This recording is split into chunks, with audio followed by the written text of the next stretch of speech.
नमस्कार, मैं हूं आपके साथ में श्वेता गर्ग और आप देख रहे हैं 4TV न्यूज। अब वक्त हो चला है देश दुनिया की तमाम बड़ी खबरों का। पहली खबर प्रयागराज से है, जहां मुख्यमंत्री योगी आदित्यनाथ पहुंचे हैं प्रयागराज। जहां सीएम योगी ने अरैल घाट पर स्वच्छता अभियान कार्यक्रम में लिया है भाग, जहां साथ में उप मुख्यमंत्री ब्रजेश पाठक, केशव प्रसाद मौर्य भी मौजूद। जहां कैबिनेट के अन्य मंत्री भी पहुंचे हैं प्रयागराज। जहां कैबिनेट मंत्रियों ने भी अरैल घाट पर स्वच्छता अभियान में लिया है भाग। इस वक्त की बड़ी खबर आपको प्रयागराज से बताई जा रही है, जहां पे मुख्यमंत्री योगी आदित्यनाथ प्रयागराज पहुंचे हैं, जहां उन्होंने अरैल घाट पर स्वच्छता अभियान कार्यक्रम में भाग लिया है। उनके साथ में उप मुख्यमंत्री ब्रजेश पाठक, केशव प्रसाद मौर्य भी मौजूद है। जहां कैबिनेट के अन्य मंत्री भी पहुंचे हैं प्रयागराज और कैबिनेट मंत्रियों ने भी अरैल घाट पर स्वच्छता अभियान में लिया है भाग।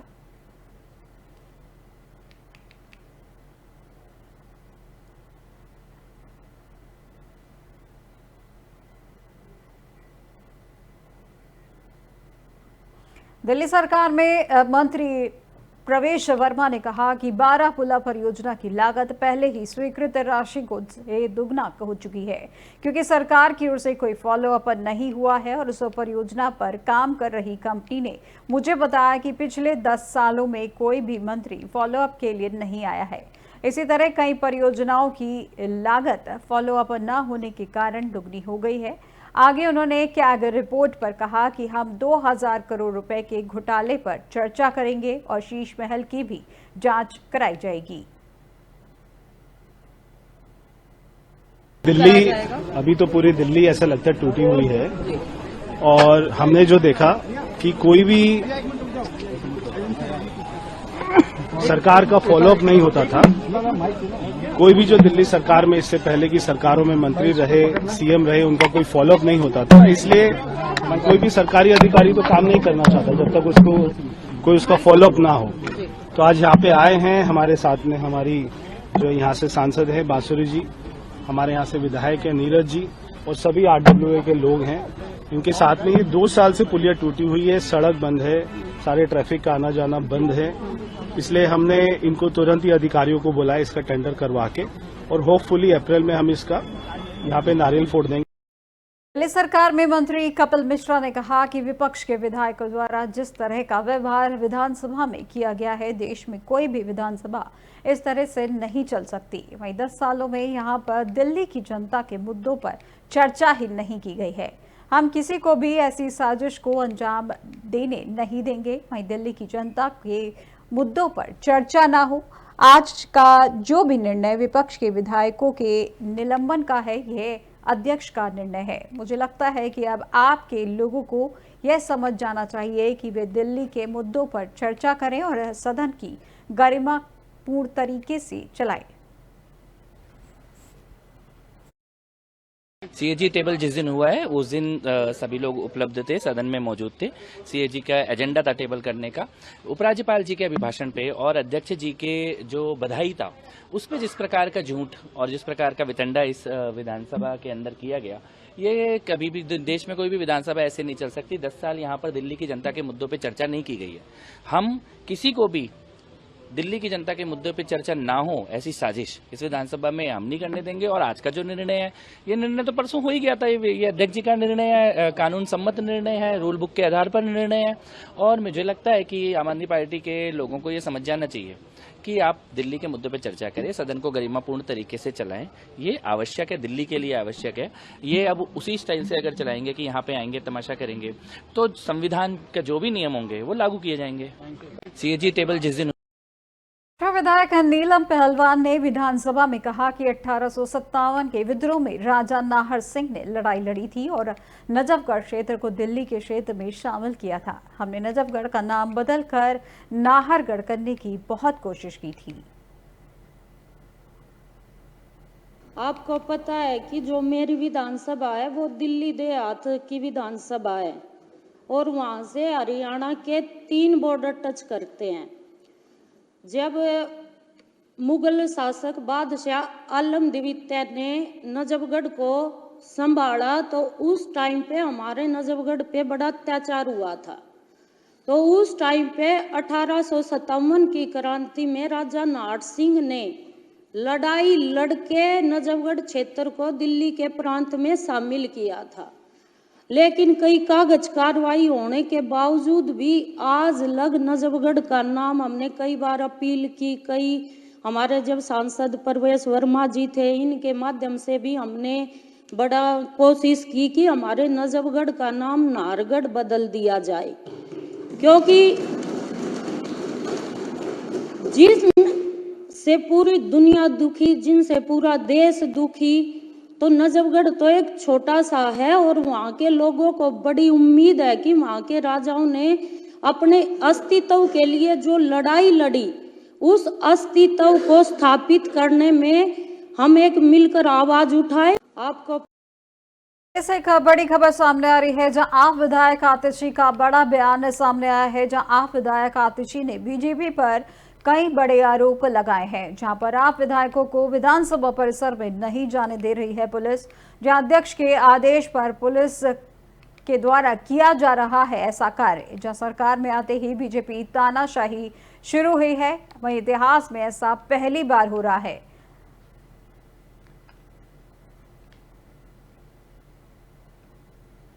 ये तो बिल्कुल तानाशाही है। ये देश के इतिहास में कभी नहीं हुआ है कि एक चुने हुए विधायक को आप विधानसभा के परिसर के अंदर नहीं घुसने दे रहे हैं। आप सदन के अंदर से सस्पेंड कर सकते हैं, आप विधानसभा के परिसर से कैसे रोक सकते हैं?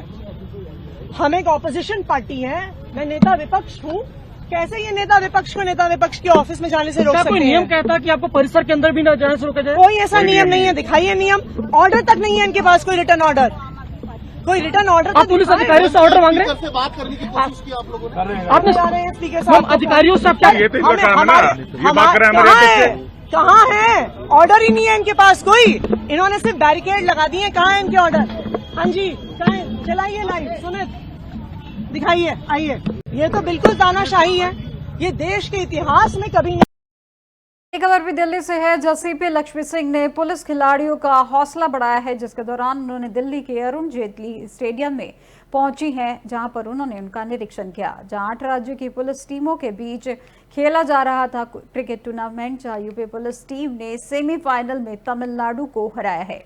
वहीं फाइनल में दिल्ली पुलिस और यूपी पुलिस की भिड़ंत होगी, जहां खिलाड़ियों से मुलाकात कर सीपी लक्ष्मी सिंह ने उन्हें हौसला दिया है।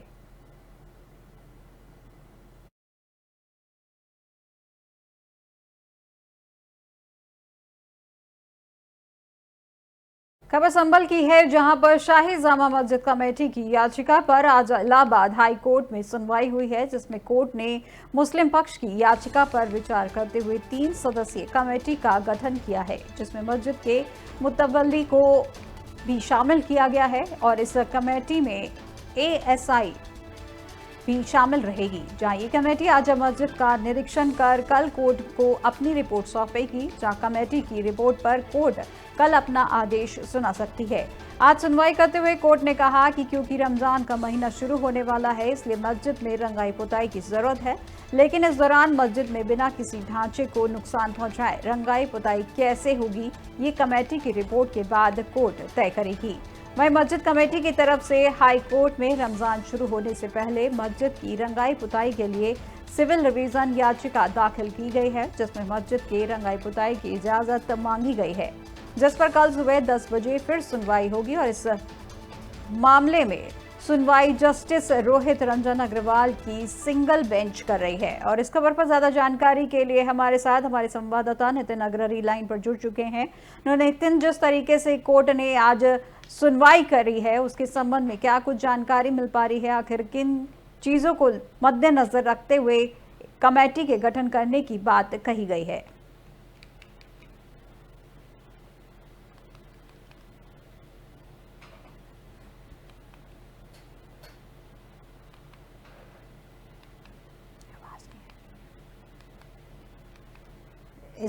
इस खबर पर ज्यादा जानकारी के लिए हमारे साथ हमारे संवाददाता नितिन अग्रवाल लाइन पर जुड़े हुए हैं। तो नितिन, जिस तरीके से संभल की शाही जामा मस्जिद कमेटी की याचिका पर आज सुनवाई हुई है और उसमें मुस्लिम पक्ष की याचिका पर विचार करने के बाद जो कमेटी का गठन करने की बात कही गई है, उसके संबंध में क्या कुछ जानकारी मिल पा रही है?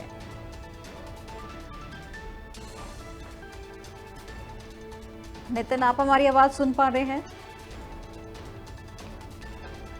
मस्जिद के मुतल्ली को भी किया गया है शामिल। आज बता दें कि संभल की शाही जामा मस्जिद कमेटी की याचिका पर सुनवाई हुई है, जिसमें आज सुनवाई में कमेटी का गठन करने की बात की गई है। जो कमेटी उस पर रिपोर्ट सौंपेगी और उसके बाद में मस्जिद की रंगाई पुताई को लेकर इस पर फैसला किया जाएगा।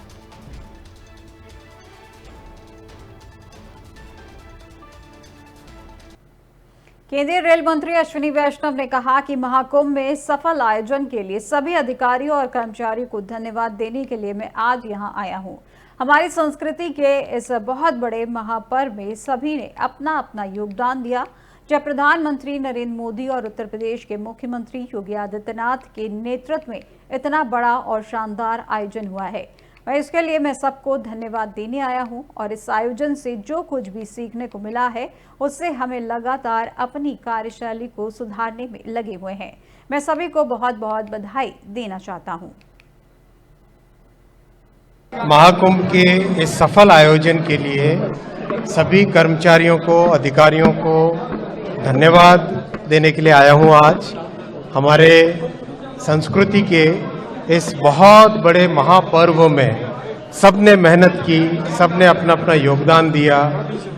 प्रधानमंत्री श्री नरेंद्र मोदी जी के नेतृत्व में जो इतना बड़ा आयोजन हुआ है और उत्तर प्रदेश के मुख्यमंत्री श्री योगी आदित्यनाथ जी के नेतृत्व में जो इतना शानदार आयोजन हुआ है, इसके लिए मैं सबको धन्यवाद देने आया हूं। और जो इस आयोजन से सीखने को मिला है उससे हम लगातार इम्प्रूवमेंट करते रहें, लगातार अपने कार्यशैली को सुधारते रहें। मैं साथ ही साथ ये भी धन्यवाद देने आया हूँ अपने टीम को कि दिन रात आपने मेहनत की, लगे रहे और जो प्रधानमंत्री जी ने हमें मार्गदर्शन दिया था, श्रद्धालुओं की श्रद्धा में हम कैसे सहायक बने, कैसे उस सेवा भाव से काम करें, वही सभी ने किया।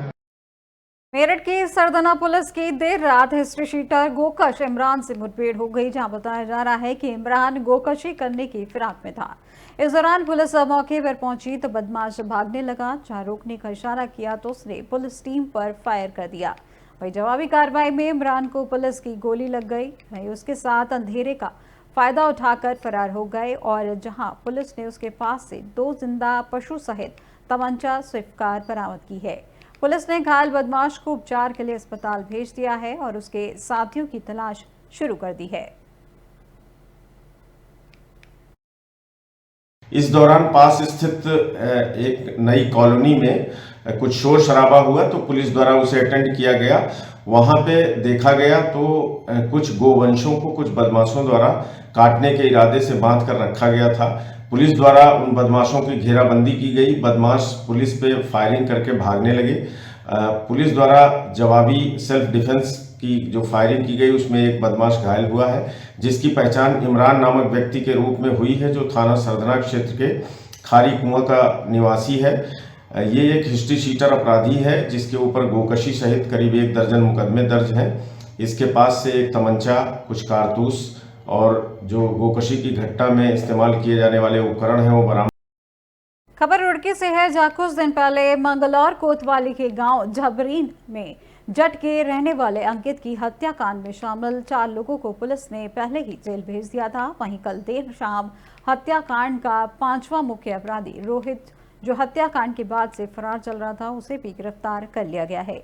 दरअसल कुछ दिन पहले अंकित की हत्या हो गई थी और इस दौरान हत्यारों ने अंकित को पहले नशा कराया था और बाद में चाकू से बार बार हमला कर अंकित की निर्मम हत्या कर दी थी।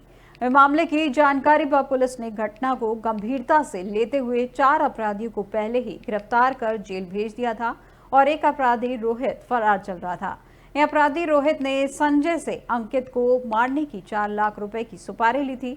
पुलिस के अनुसार हत्याकांड का षड्यंत्र रचने वाले कुरड़ी गांव के बताए जा रहे हैं, जहां पर हत्याकांड का मुख्य अपराधी रोहित पर विभिन्न धाराओं में काफी मामले पुलिस में दर्ज हैं, जिनमें कुछ दिनों पहले ही रोहित जमानत मिलने पर बाहर आया था, जो कि अंकित की हत्या करने के बाद से ही फरार चल रहा था।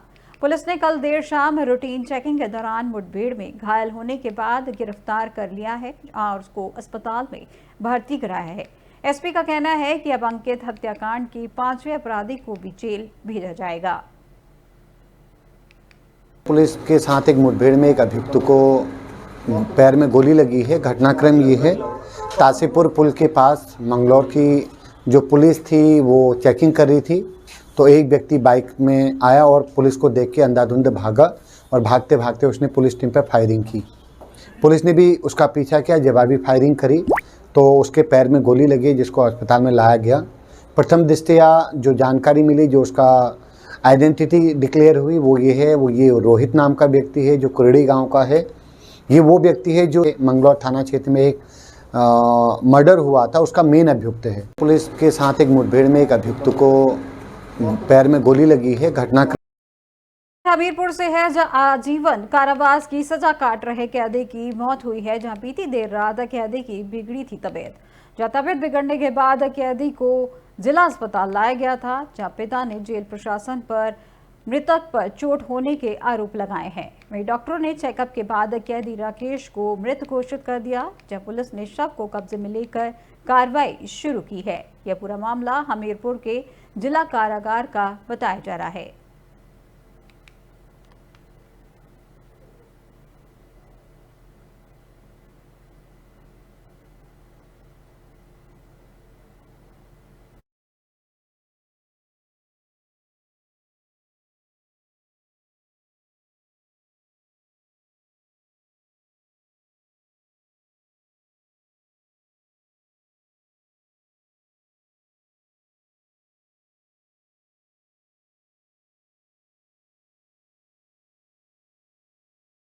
से कैदी की जिला कारागार में मौत हुई है, उसके संबंध में क्या कुछ जानकारी मिल पा रही है?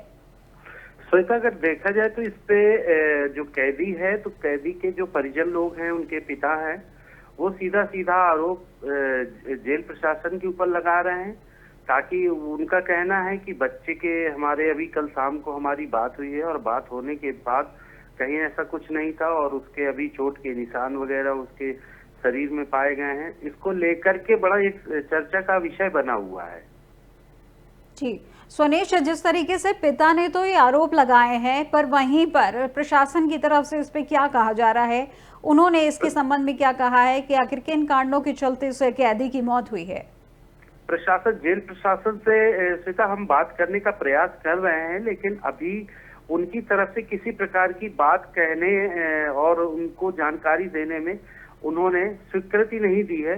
और साथ ही साथ पोस्टमार्टम हाउस के पास हम लोग गए थे, जहां पर हमने वहां से संबंधित अधिकारियों से बात करने का भी प्रयास किया, लेकिन उसमें प्रशासन द्वारा मौन धारण किए हुए हैं। जी बहुत बहुत शुक्रिया सुनेश हमारे साथ इस खबर पर जुड़ने के लिए। तो ये हमारे संवाददाता सुनेश सोनी, जिन्होंने बताया कि आजीवन कारावास की सजा काट रहे कैदी की जो मौत हुई है उस पर उसके पिता ने पुलिस प्रशासन पर आरोप लगाए हैं, जहां पर उन्होंने कहा है कि उसके शरीर पर चोटों के निशान थे। तो उनका मानना है कि प्रशासन की तरफ से ही इसमें लापरवाही बरती गई है, जिसके कारण उनके बेटे की मौत हुई है। ये मामला लड़का जेल में रहा, जेल के भीतर अचानक जो है 10 बजे रात में जेलर साहब फोन सुनते हैं, तबीयत खराब है और जिला अस्पताल में एडमिट है, आ जाओ। मैं रिश्तेदारी में एक शादी रहा है, तो भांजा का फोन किए बबलू का, तब फिर आओ तो बताए तो अस्पताल में ले जाए तो खत्म हो गए, तो खत्म ले गए। डॉक्टर ने लौटा दिए, हाथ तक नहीं लगाओ। फिर रात के 12 बजे के लगभग हम आए। अब सुबह दीख है तो हिस्से निशान है, खरोच, आँख फूली है, मस्तक में है। मामला मामा का लड़का है मेरे, और क्या हुआ था कि मामा मुझे रात में कॉल किया 10:30 बजे, और कॉल करने के बाद बताया उसने कि राकेश को वहां पे ले गए हैं जेल से, एडमिट किए हुए हैं सरकारी अस्पताल में, जिला अस्पताल में। तो आप ऐसा करो वो चले जाओ और जाके देख लो जाके। फिर मैं जब गया हूँ तो हॉस्पिटल पहुंचा तो वहां पे डॉक्टर ने बताया कि वहाँ वो ले गए हैं और वो डिक्लेयर कर दिया था कि डेथ है। और फिर इसके बाद फिर हम आए, फिर उनसे क्या कहते हैं, हाँ, जेलर साहब से हमने बात भी की, तो उन्होंने कहा कि वो मर्चरी में रखी हुई है डेड बॉडी। फिर इसके बाद वहाँ आने के बाद जेल के बाहर खड़े रहे, वहाँ पूछा तो फिर कह रहे हैं वहाँ पे जाने नहीं देंगे, जाओ तो वहाँ पर आप बैठे रहो बाहर। तो बाहर फिर हम बैठे रहे हैं। वहाँ बता रहे थे कि सुबह सुबह उन्होंने बात भी की थी, 10 बजे 10:30 बजे समथिंग बात की है उसी दिन। तब कोई दिक्कत नहीं थी। उसने बताया कि जमानत कब होनी, क्या प्रोसीजर पूछ रहा था। अब खबर बदायूं से है, जहां अलग अलग सड़क हादसों में 5 लोग घायल हुए हैं। जहां सहसवाना आधा मार्ग पर 2 बाइकों में जोरदार भिड़ंत हुई है, जहां भिड़ंत में 3 लोग घायल हुए हैं। वहां हाईवे किनारे गांव में खड़े बाइक सवार को ट्रक ने टक्कर मारी है, जहां हादसे में बाइक सवार युवक गंभीर रूप से घायल हो गए हैं। वहीं सूचना पर पहुंची पुलिस मामले की जांच पड़ताल में जुटी हुई है। वहीं घायलों को एम्बुलेंस के माध्यम से अस्पताल में भर्ती कराया गया है। यह पूरी घटना मुजरिया थाना क्षेत्र के कोल्हाई में बदायूं मेरठ हाईवे की बताई जा रही है।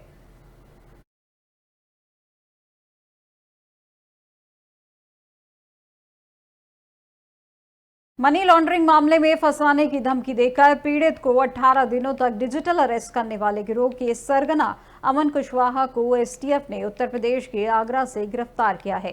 वहीं इस गिरोह ने पीड़ित को अपने झांसे में लेने के लिए स्काइप ऐप पर ही आरबीआई सीबीआई के नाम पर नोटिस देकर पीड़ित के आधार कार्ड पर सिम खरीदने एवं उससे अवैध लेन की बात कहकर अलग अलग खातों में कुल 47 लाख रुपए की धोखाधड़ी की गई।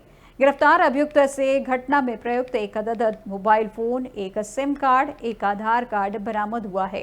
वहीं डिजिटल अरेस्ट के सरगना को उत्तराखंड एसटीएफ के साइबर थाना कुमाऊं परिक्षेत्र पुलिस ने गिरफ्तार किया है और इस गिरोह से पीड़ित को लगभग 18 दिनों तक एक ही कमरे में वीडियो और ऑडियो कॉल के माध्यम से डिजिटल अरेस्ट किया गया था। वहीं सीओ साइबर सेल अंकुश मिश्रा ने बताया कि एक प्रकरण जनपद नैनीताल निवासी पीड़ित द्वारा दिसंबर 2024 में दर्ज कराया गया था।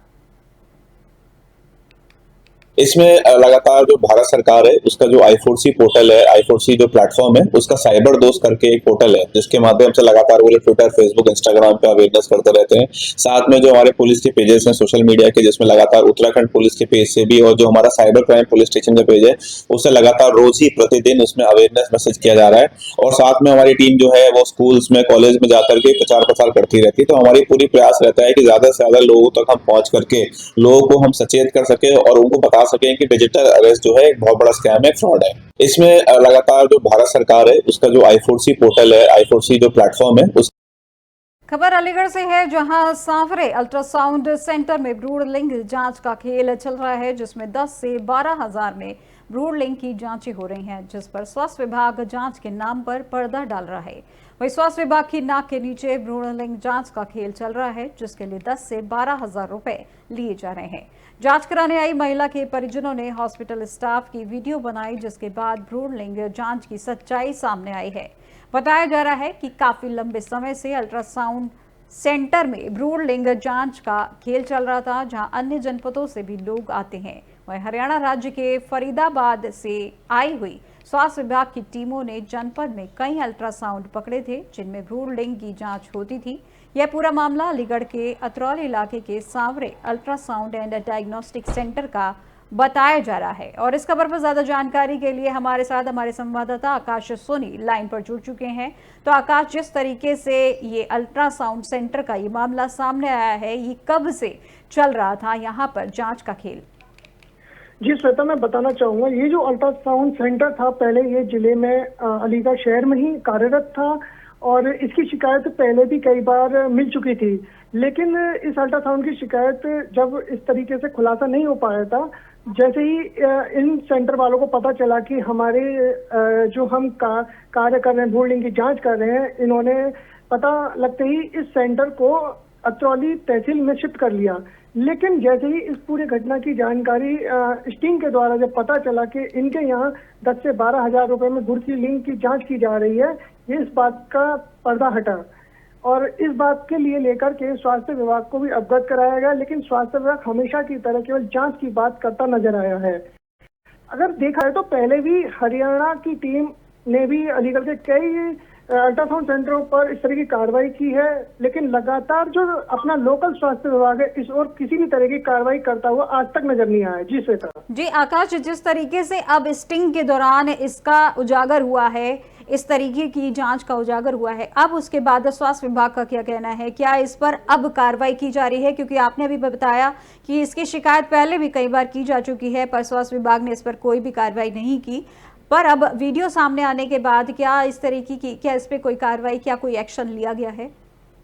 श्वेता देखिए, अभी तक इस बारे में स्वास्थ्य विभाग का कोई भी अधिकारी कुछ भी बोलने से इनकार कर रहा है, लेकिन अगर हमेशा की तरह से स्वास्थ्य विभाग अधिकारी से बात की जाए तो जांच की बात की जाती है, लेकिन जांच में किस तरह की कमेटी गठित की जाती है, क्या जांच में आता है, इसका एक गोलमोल तरीके से जवाब हमेशा दिया जाता है। अभी तक ज्यादा से ज्यादा 1 महीना 1.5 महीने के लिए ऐसे सेंटरों पर ताला लटका दिया जाता है, उसके बाद यही सेंटर दोबारा से सुचारू हो जाते हैं। जी आकाश, एक और आखिरी सवाल आपसे जानना चाहती हूँ, क्या यहाँ पे सिर्फ जांच को लेकर ही मामला सामने आया है? क्या इसके अलावा भी यहाँ पे कोई कार्य किया जाता है? जैसा कि भ्रूण जांच की बात सामने आई है, तो क्या भ्रूण जांच करने के बाद क्या यहाँ पे परिजन उसके संबंध में आगे भी स्टेप लेते हैं?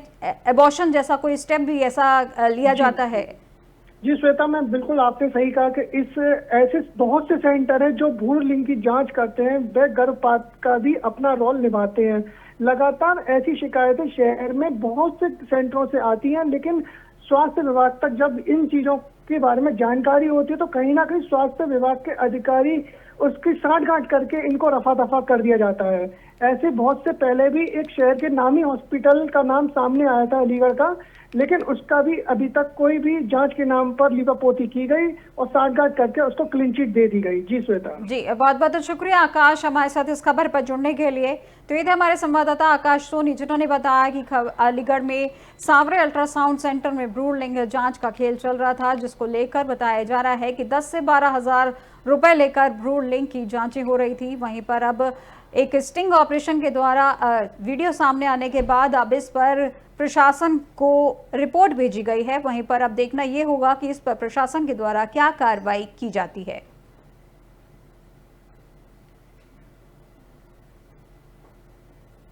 देश दुनिया की तमाम बड़ी खबरों में फिलहाल बस इतना ही, और अधिक जानकारी के लिए देखते रहिए 4TV न्यूज़। नमस्कार।